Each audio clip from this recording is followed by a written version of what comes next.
आपका होस्ट पंकज सरोवर और आज हमारे साथ अरावली लाइव में हैं जितेंद्र भड़ाना जी, जो कि सेव अरावली के फाउंडर हैं और साथ ही शहर के जाने माने वकील और सेव अरावली के फाउंडर मेंबर्स में से एक कैलाश बिंदुरी जी। तो मैं आप दोनों से पहला सवाल जानना चाहता हूं कि साहब, हमने कहावत सुनी थी अपने बड़े बुजुर्गों से कि हरी मरी है तो हम भी मरी है और हरी ना मरी है तो हम काहे को मरी है, और जब दुनिया को नहीं पड़ी है तो आप दोनों को क्या पड़ी है इतने पेड़ पौधों के पीछे पड़ने की, क्यों लगाना चाहते हैं आप? बहुत बहुत बड़ा लॉजिक है इसके पीछे कि हम पेड़ क्यों लगाना चाहते हैं। ये तो देखो एक ब्लड में भी हमें भी सिखाया जाता है कि पेड़ लगाने चाहिए, पेड़ लगाने चाहिए। तो एक वैसा वाला तो दिमाग में इंप्रेशन है कि सबको पेड़ लगाने चाहिए। अब हमें थोड़ा सा और रिफाइंड हम हो गए हैं कि हमें पेड़ भी लगाने और हमें पेड़ लगाने तक ही लिमिटेड नहीं रहना है, हम जंगल बनाने का ध्येय रखते हैं। मतलब हमारा जो गोल है वो है जंगल बनाने का। वो क्यों लगाते हैं उसके पीछे बहुत बड़ा साइंस है। मेरा नाम जितेंद्र है और मैं पाली गांव फरीदाबाद में रहता हूँ। तो पाली गांव की अगर अपने रिकॉग्निशन आपने देखोगे तो वो क्रैशर्स के लिए सबसे ज्यादा फेमस है। मतलब अभी के टाइम पे क्रैशर्स वही है। इवन ऐसा बोला जाता है कि एशिया का सबसे बड़ा क्रैशर ग्राउंड है। 250-300 के करीब क्रैशर थे यहाँ पे, अब तो कम हो गए, बहुत कम हो गए, तो माइनिंग बंद हो गई। बट शुरुआत में ये 256 के करीब क्रैशर ऐसा बताया जाता है। तो वो क्रैशर जो दिल्ली के बदरपुर एरिया में या इधर उधर जो एरिया में स्कैटर्ड मेथड में जो पड़े होते ना, उन सबको 1992 का एक वो था, केस था। तो उस केस की सुनवाई में ये बोला गया कि दिल्ली से बाहर कर देने सारे क्रैशर्स को, जो डस्ट जो प्रोडक्शन वाले जो एलिमेंट्स हैं उनको सबको, पॉल्यूटिंग एलिमेंट्स हैं उनको सबको दिल्ली से बाहर करो। तो जो एडमिनिस्ट्रेशन था, लोकल एडमिनिस्ट्रेशन, उनके पास सबसे बड़ा एक होता ना कि पागलपने का दिमाग था कि इनको यहां से उठाकर फरीदाबाद करो, वहीं खान चलती है, वहीं लगा देंगे क्रैशर। ठीक था उस टाइम, उनका हो सकता है बहुत सारे लॉजिक्स रहे हो, लेकिन वो हमारे लिए गलत हुआ। हो सकता है वो पूरे दिल्ली एनसीआर के लिए सही हुआ, मेट्रो बनी, इतना विकास हुआ, गुड़गांव बना, नोएडा बना, दिल्ली बना, फरीदाबाद बना, मॉल बने, सबके लिए रॉ मटेरियल यहीं से आया। बहुत सारे एक बहुत बड़ी लॉबी बन गई, सारे नेताओं का स्टेक हो गया, सबके बड़े बड़े नेताओं की माइंड चली, यहाँ पे क्रैशर चले, लीज चली, उसमें एमपी एमएलए बने लोग, बहुत मोटा पैसा कमाया।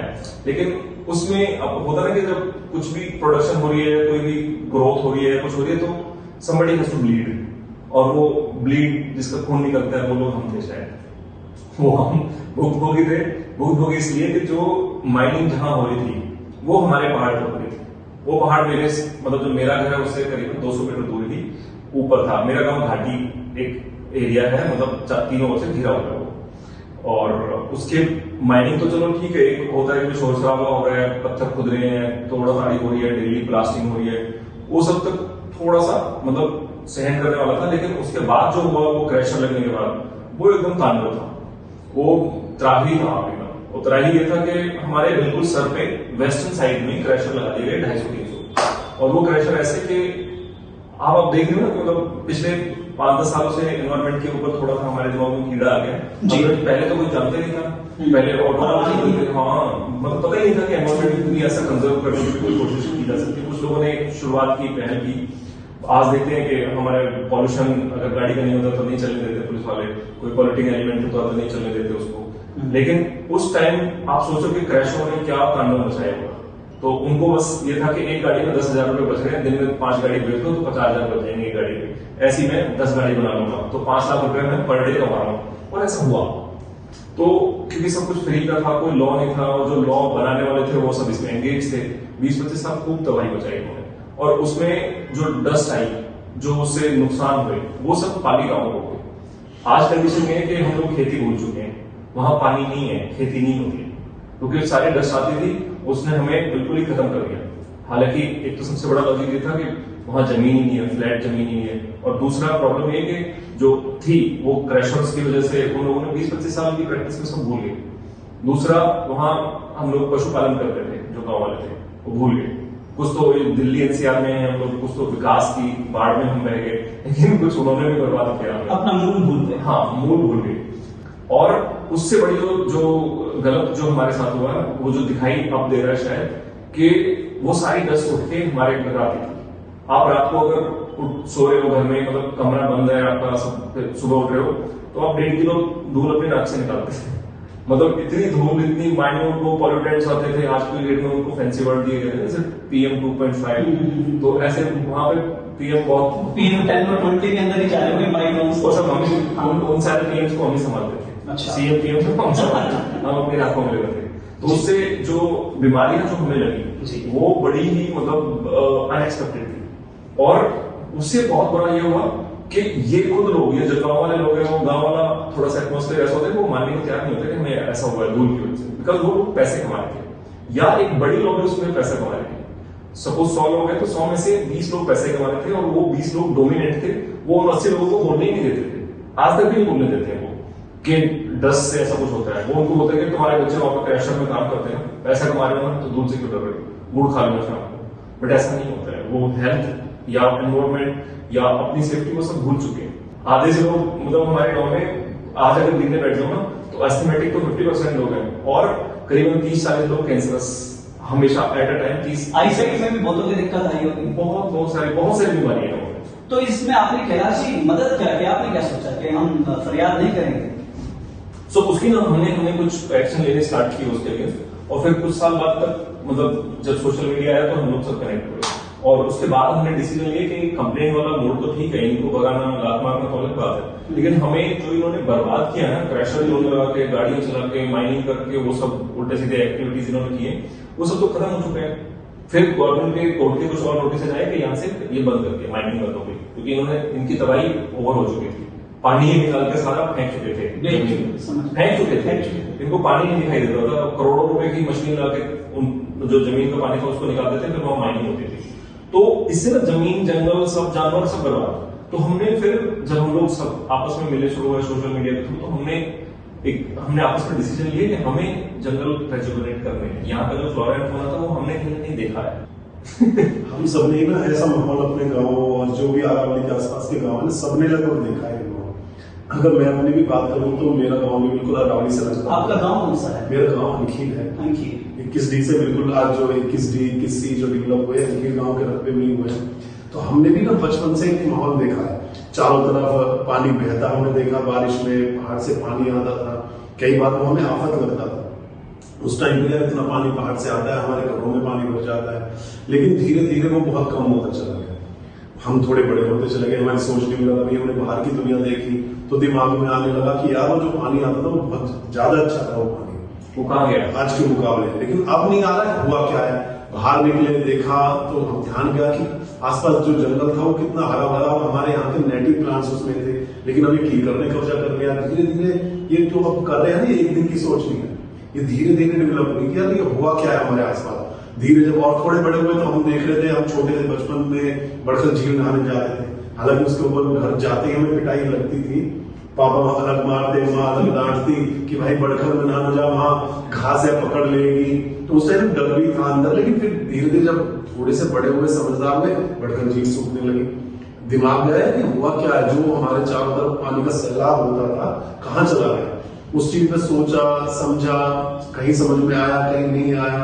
फिर थोड़ा सा सोशल मीडिया के थ्रू और लोगों से जुड़े, ऐसे लोग सब लोग दुखी जो आपस में जब आदान प्रदान हुआ विचारों का तो समझ में आया कि कहाँ मिस्टेक्स हुई। सर, ये आप दोनों के थॉट्स मुझे सुनने में अच्छे लगते हैं, प्रैक्टिकल नहीं लग रहे। आप दोनों मिलकर 10 को 50 पेड़ लगा लेंगे, 1000 लगा लेंगे, 10,000 20,000 लगा लेंगे। 700 किलोमीटर लंबी अरावली है, कहाँ आप उसको हरा भरा कर पाएंगे, कहाँ फरीदाबाद को बचा पाएंगे? जो आप प्रैक्टिकल नहीं लग रहा, जो आप कह रहे हो ऐसे तो हम बहुत सुनते हैं, लगभग अगर हम बात करें ना 2011 से हम कंटिन्यू सुनते आ रहे हैं जी। लेकिन हमारे हौसले उससे कम नहीं हुए, हमारे हौसले उससे बढ़े ही। हमें उससे हिम्मत ही मिली है जब लोग हमारा मजाक उड़ाते हैं, मुंह पे बेशक न उड़ाए, लेकिन पीठ पीछे ऐसा सुनने को मिलता है कि यार वो अरावली अरावली चिल्लाते हैं, अरावली से खारे कमा रहे हैं। भाई अगर आप ऐसा कोई भी सबूत, कोई भी ऐसी चीज ला दो कि हाँ ये गलतियां इन लोगों ने की है, तो जो चोर की सजा होगा, हमारा काला मुंह करके हम बाहर निकाल दो। तो इस सुन के ना हम कमजोर नहीं पड़े, हमने और ठाना है कि हम और ज्यादा चेंज करके दिखाएंगे। शुरू में जो हमने किया, हमें लगा कि कहीं हमसे कुछ गलती हो रही है, हमने उससे सुधार किया। फिर लगा कि हाँ यहाँ हमसे कमी रह गई, हमने फिर सुधार किया।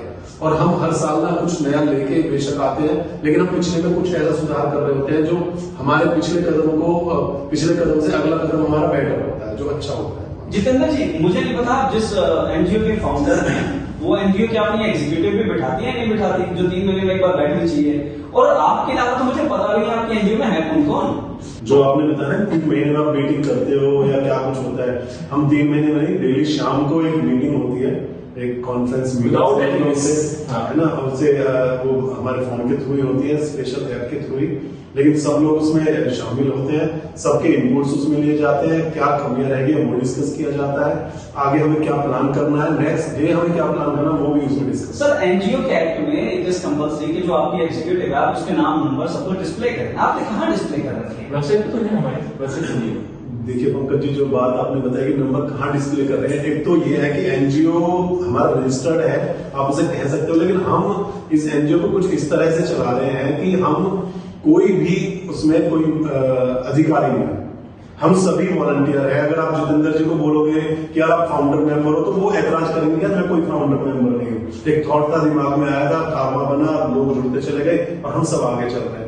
मुझसे कोई बोलेगा कि यार आप प्रेसिडेंट हो तो मैं तुरंत मना करता हूँ, कहीं देखा भी नहीं होगा आपने मेरे नाम के साथ कहीं प्रेसिडेंट शब्द लिखा नहीं देखा होगा, किसी बैनर पे नहीं देखा होगा, किसी पोस्ट पे नहीं देखा होगा, तो हम नहीं बुलाते हैं आपस में कभी भी। एग्जीक्यूटिव है लेकिन आप उसे डिस्प्ले नहीं करते, आप ये कहना चाहते हैं? वॉलंटियर है, जो भी लोग आना चाहे मोस्ट वेलकम, जो उन्हें लगता है मुझे राइट चाहिए, हमने अधिकार देने के लिए बिल्कुल तैयार बैठे हैं, वो ले वो संभाले, क्योंकि पर्यावरण ना एक अकेले जितेंद्र का है, ना एक अकेले कैलाश का है, ना एक अकेले पंकज का है ना, ये हम सबका है, हम सबकी जिम्मेदारी इसके प्रति बनती है। हमारा मेन है कि लोगों के अंदर ये अवेयरनेस जाए, वो पर्यावरण शब्द को समझे कि वो सिर्फ दिखावा नहीं है, एक बारिश आनी शुरू हुई और लोगों ने चारों तरफ पेड़ लगाने शुरू कर दिए, वो सिर्फ वो नहीं है, वाकई में हमें सुधार इतने लेवल पे करना होगा कि जो पेड़ हम लगा रहे हैं हम उसे बड़ा होने तक देखें, एटलीस्ट हमसे बच्चे की तरह पाल पोस के बड़ा करें। सर डोनेशन से कमाई तो होती है, क्योंकि आप डोनेशन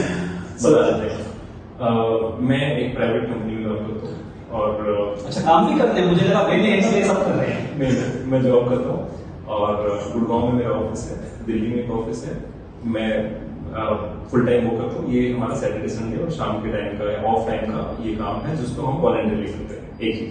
दूसरा कैलाश भाई है, ये एडवोकेट है, इनका गुजारा वहां से होता है। अगर मिलोगे ना सिवर हाउस में जिन लोगों से, तो आपको नॉन वर्किंग शायद ही कोई बंदा मिलेगा, ऐसा नहीं है। जैसे जो हमने 4-5 जो गार्डनर जिन्हें माली बुलाते हैं वो रखे हुए हैं, उन्हें आप एक तरह से नॉन वर्कर कह सकते हो, तो हमने उन्हें काम दिया हुआ है, लेकिन हमें से कोई ऐसे बहुत ही कोई इक्का ऐसा इंसान होगा जिसका कोई अपना काम नहीं है, जो हफ्ते में पूरे 5 या 6 दिन बिजी नहीं रहता है। कई बार आपकी जो क्वेश्चन है ना कि पैसा बहुत कमाते हो, हमारा आपने हमारी वेबसाइट देखी है sevaravi.org, तो आप हमारे अकाउंट में बैंक अकाउंट है, उस पर एक लिंक भी दिया गया, आप उसमें 1 रुपया डाल के देखें और एटलीस्ट 2-3 घंटे बाद वो, क्योंकि सिस्टम उस तरह का है, तो 2-3 घंटे बाद आपको 1 रुपए का हिसाब आपको वेबसाइट में मिलेगा। कैश का थोड़ी दिखता होगा, कैश में कितना लगेगा? कैश में देती नहीं। अच्छा कैश में कोई आदमी ये नहीं कह सकता कि मैंने सेवर वाले को कैश दिया।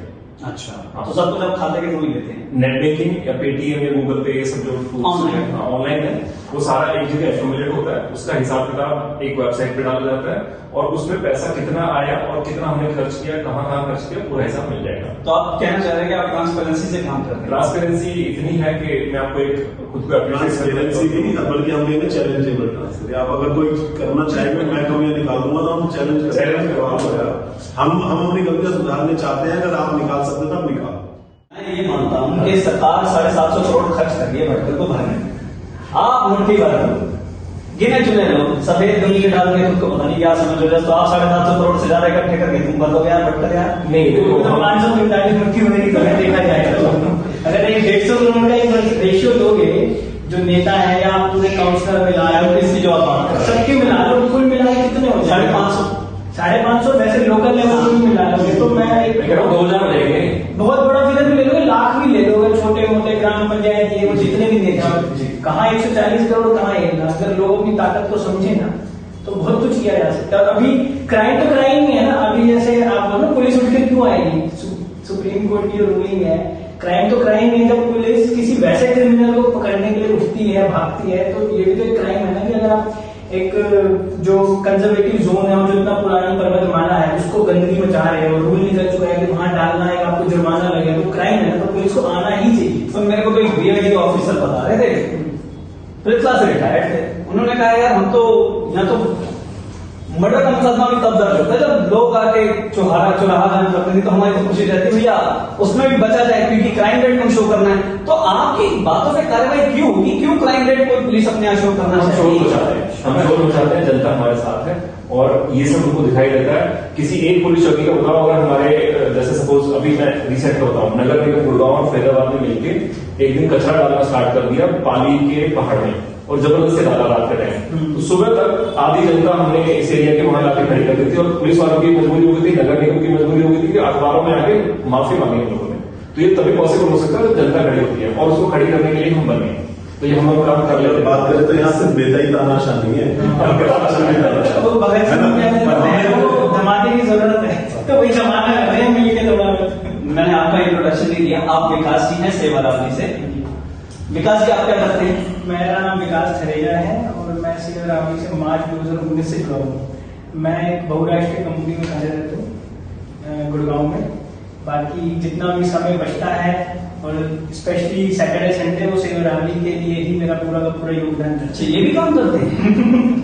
फ्रस्ट्रेशन का टाइम भी इसी में कंज्यूम करते हैं। अच्छा, अभी पंकज जी हमसे थे नहीं, विकास एक बात पूछ रहे थे कि कितना 2019 से अब तक आपके जीवन में कितना पैसा आ गया? कुछ नहीं कमाया, मतलब पूरे सच्चे तन मन से लगाने की इच्छा रहती है अंदर। पंकज विश्वास नहीं करोगे, मतलब रावली के ऊपर जितने भी हम जो काम करते हैं ना, जो हम कहीं भी जा रहे हैं, हम तेल फूक रहे हैं, हम और कोई एक्सपेंसेस कर रहे हैं, अगर वो जितेंद्र ने किए हो, कैलाश ने किए हो, पंकज ने किए, अगर वो उनकी पॉकेट से खर्च हो गए तो उनकी पॉकेट से हो ही गए हैं। वो कहीं इन दोनों का तो हिसाब ही नहीं नहीं हुआ है कि भी ना ये जितेंद्र जी ने वहां पैसे खर्च कर दिए थे, यार सेवा वाले पास फंड है, वो नहीं। आप उसमें देखें, हमारे जो वेबसाइट है आप देखें कि वो पैसा कहाँ पर खर्च होता है। हमारे अगर हम सपोज कहीं जा रहे हैं, कुछ कहीं कंप्लेंट किसी को सिंगल पैसे कभी रावली से ना। मेरा आप सभी से एक पॉइंट में यहाँ दर्ज करना चाहूंगा, जैसे मतलब ये कोई रीजनल या कम्युनिटी के लेवल का पॉइंट है। मैं एक जनरल को बात करूँ, जैसे आप भी पंजाबी, मैं भी पंजाबी हूँ। हमारे रूरल साइड में क्या कहा गया है कि जो भी आपकी कमाई होती है उसका 10% आपको सामाजिक कार्यों में लगाना चाहिए। तो जितना आप लगाओगे उससे ज्यादा ही घूम जाएगा। मैं ये वाली बात ना जितनी बार इंटरव्यू होते हैं मैं कोट करता हूँ। 2019 में मेरी जॉब नहीं थी। मेरी जॉब 13 अप्रैल 2018 को छूटी थी। मैं पहले हैदराबाद में था, यहाँ गुड़गांव आया। समहाउ जिस कंपनी में ज्वाइन किया वहां नई बात बन पाई। 2019 मार्च में मैंने ज्वाइन किया और अप्रैल में मैंने एक जगह इंटरव्यू दिया। 3 राउंड हो गए, फाइनल राउंड हो गया मेरा, लेकिन वहां मेरा कंप्लीटली उन्होंने बोल दिया हम इस पोजीशन पे आगे नहीं आगे। मुझे नहीं पता, मैं बिल्कुल कहते हैं ना कि निस्वार्थ भावना से काम कर रहा था।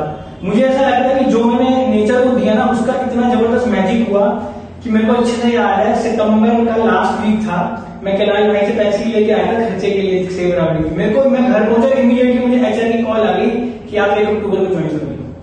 तो मतलब मैं ये बात कहना चाहता हूँ कि जब भी आप वो ये जो एनर्जीज है ना, जहां हम जैसे एक होता है ना कर्म जो होते हैं हमारे, जैसा हम कर्म करेंगे ऐसा ही हमें मिलेगा। एक आपको एक और बहुत अच्छी बात बताऊं, जो हमारी आइडियल होती है, हमारे मेंटोर हैं, हमारे जो गुरु रहे हैं, अभी उनका देहांत हो गया। अपने गुरुजी थे ममता बालगांव से, तो उनका कहना यह था, वो बार बार हमें सिखाते थे ये सब चीजें, इनके अगेंस्ट जाना या लोगों को मोबिलाइज करना।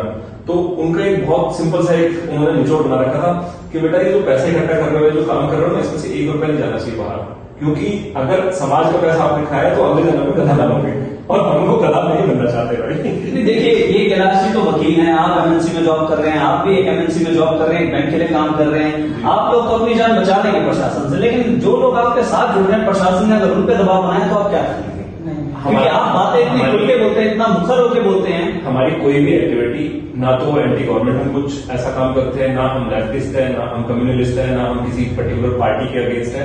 हम बहुत नेचुरल लोग हैं, हम किसी पार्टी को सपोर्ट भी नहीं करते और किसी के अगेंस्ट भी नहीं रहते हैं। दूसरी बात, हम जो भी कोई हमारे स्टेटमेंट आप देखोगे या कोई भी हमारे कोई एक्टिविटी देखोगे, कोई कंप्लेंट देखोगे, कोई केस देखोगे, वो किसी भी तरह से बायस नहीं होता। मतलब कि हम अपने मतलब के लिए या किसी पर्टिकुलर आदमी के मतलब के लिए कोई ऐसा काम नहीं करते हैं। हम वही काम या वही केस या वही कंप्लेंट उठाते हैं जो सारे समाज के लिए भले के लिए हो और जो लॉजिकल हो, जो लीगल हो। अगर आप हमारी कोई भी कंप्लेंट, हमारी एक ही टाइम पे 70-80 कंप्लेंट चलती है, कोई भी आप एक सिंगल कंप्लेंट ऐसे दिखा दो जिसमें किसी एक आदमी का बेनिफिट हो रहा हो, तो हम वो कंप्लेंट हम बंद कर देंगे। ऐसा कुछ भी नहीं है, मतलब हम रखते हैं हमारा आइडियोलॉजी जो है वो सबके लिए काम करने के लिए, और हमारा जो मोटिव है वो जल, जंगल, जमीन और जानवर को बचाने की है। इंसान तो वैसे भी बचा ही हो रहा है, जीवन तो बचना ही है।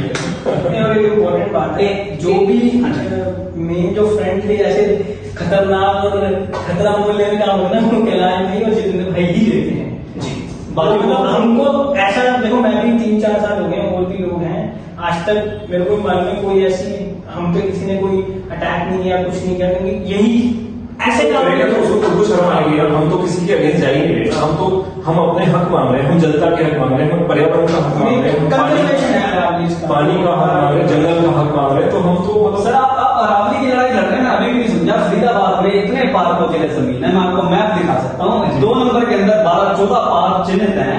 आप उन पार्कों को जलाइए, उन्हें ग्रीन कीजिए, आप कहाँ इधर उधर अरावली की तरफ भाग रहे हैं? करेंगे, नगर निगम के अगेंस्ट भी कुछ कार्रवाई करनी पड़ेगी, क्योंकि मैं देख रहा हूँ जो आपने मैप दिखाया है, हमें उसमें सबसे बड़ी जो कमी लग रही है वो नगर निगम की लग रही है कि आपने पार्क डिफाइन कर रखे हैं, आपके मैप में है, आपके सारे डॉक्यूमेंट में वो पार्क है, और जमीन पर जाकर देखो तो मंदिर बन रहा है, स्कूल बन रहा है, झुग्गियां बन रही है। तो ये कहीं ना कहीं जो नगर निगम के करप्ट ऑफिसर है, ये प्रशासन के उसके बिना ये गलतियां होती है। उन्हें पता नहीं है जमीन कहीं जो प्लान उस टाइम वो बना रहे हैं, उन्होंने वो पार्क डेवलप कर लिया, अप्रूवल ले लिया, दिखाएंगे भाई ये ग्रीन बेल्ट डेवलप करेंगे हम यहाँ पे, लेकिन जैसे जैसे उनकी रिक्वायरमेंट्स आती है ना किसी और प्लान के लिए, कहीं कुछ चेंजेस करना है, तो उन्हें ये चीज समझ में नहीं आती है कि ग्रीनरी कितनी मायने रख रही है उस आबादी के लिए, जैसे आप यहाँ बसाने का प्लान कर रहे हो।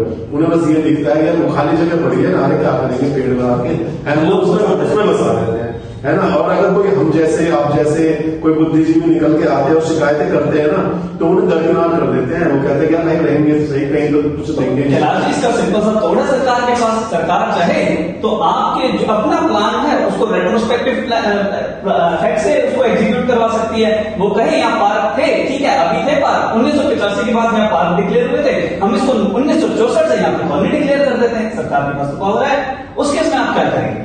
उन्हें भी तो अगर मैं देहाती भाषा में बोलूं तो उन्हें भी तो पेटा भरना होता है, उन्हें घट्टा भरना हो ऐसा होता है ना। तो उन्हें लोगों को ये दिखाना है कि अगर वहां पर जाएगा ना, अगर आप भी जाओगे ना नगर निगम में, जिन अभी जितेंद्र जी जिन ग्रीन बेल्ट की बात कर रहे थे, तो आपके सामने रख देंगे मौके पे, क्या है वो उस चीज पे ध्यान नहीं देंगे, वो ये दिखाएंगे देखो ना है तो सही पार्किंग लोगों के लिए, इन लोगों की शुद्ध हवा का हमने इंतजाम जब नक्शा बना था तभी कर दिया था, है वहां मौके पे क्या है वो उस पर उन्हें ध्यान नहीं रहे, उन्होंने शुद्ध हवा के लिए उन्हें जगह दे रखी है, वो दिखाती है।